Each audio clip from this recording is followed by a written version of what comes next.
Mipakitang gila sa mga enkargado sa nagkadayang departamento sa City Hall of Davao atol sa ilang Christmas presentation nga ala Bruno Mars. Ato'y balik si Sheila Vergara Rubio. Matag Desyembre, una mag-Christmas break ang mga empleyado sa Davao City Government. Ang Christmas presentation sa mga department head ang ginatangan. Dinhi makita ang mga nakatago nga talento sa mga opisyales. Ang tema karong tuiga, mga musika ni Bruno Mars.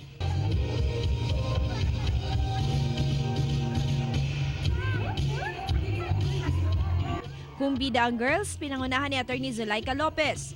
Di usab magpaulahi sa pagkiay ang boys.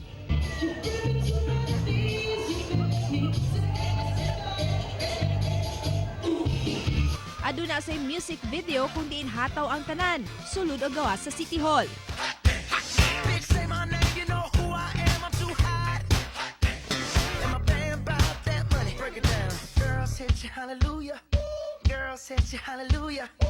Paagi kini sa mga opisyalis nga ningawon ang ilang ginsakpan agi pagpasalamat sa suporta sa tibok tuig. Gawa sa mga empleyado, nalingaw usab si Mayor Inday Sara Duterte nga nagtanaw sa presentasyon.